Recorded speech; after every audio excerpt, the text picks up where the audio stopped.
மன்னார் மடுப்பகுதியிலே எறிகணை வீச்சுக்களிலே காயமடைந்த பொதுமக்களை மீட்டு வருவதற்காக ஏற்பாடுகள் இல்லாதிருந்த போது மன்னார் மாவட்டத்தின் நீதிபதியாக இருந்த நீதிபதி இளஞ்செழியன் அவர்கள் ஆயராக அன்றைய நாட்களில் கடமையாற்றிய முன்னாள் மன்னார் மறைமாவட்ட ஆயர் ராயப்பு யோசேப் அவர்களின் வேண்டுகோளை ஏற்று துணிகரமாக அங்கிருந்த உடலங்களை மீட்டதோடு காயப்பட்டவர்களை எடுத்து வந்ததாக இருக்கலாம்.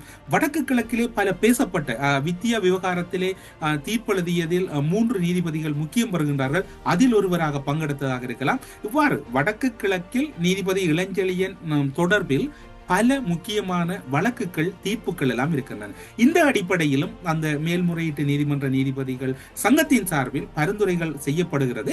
நீதிபதி இளஞ்செழியன் அனைத்து விதத்திலும் தகுதியாக இருக்கிறார்.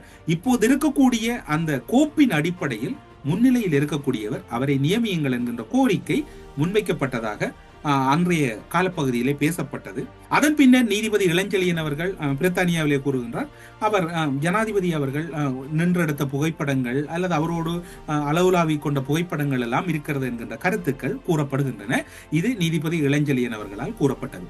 நீதிபதி இளஞ்செழியன் அவர்கள் பிரித்தானியாவில் கூறுவதற்கு முன்னமே 2025 மார்ச் 4ஆம் தேதி நாம் செய்திகளுக்கு அப்பால் நிகழ்ச்சியில் கடந்த வாரம் பிரித்தானியாவில் நீதிபதி இளஞ்செழியன் கூறிய விடயத்தையும் அரசு இது தொடர்பில் என்ன நிலைப்பாட்டை எடுக்க போகிறது என்பது தொடர்பிலும் எமது ஊடக அனுபவத்தின் அடிப்படையில் சில கருத்துக்களை பகிர்ந்து கொண்டோம்.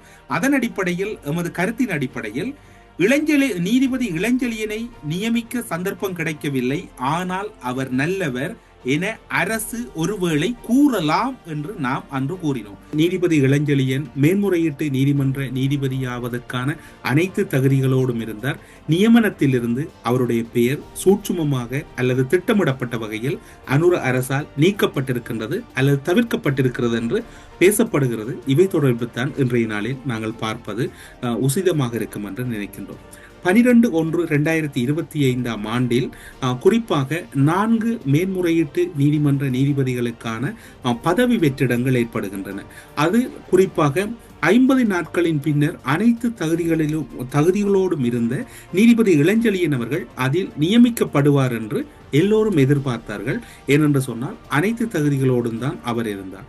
ஆனால் அவருடைய பெயர் தவிர்க்கப்பட்டு முறையே 2ஆம் 3ஆம் 4ஆம் 5ஆம் இடங்களில் இருந்த பெயர்கள் இணைக்கப்பட்டு அந்த நீதிபதிகளின் பெயர் நியமனத்தை உறுதி செய்வதற்காக அனுர அரசால் அரசியலமைப்பு சபைக்கு அனுப்பப்பட்டிருக்கின்றது. இன்று அல்லது நாளை அரசியலமைப்பு சபை கூடுவதற்கான வாய்ப்பு இருப்பதாக நாடாளுமன்ற தகவல்கள் கூறுகின்றன.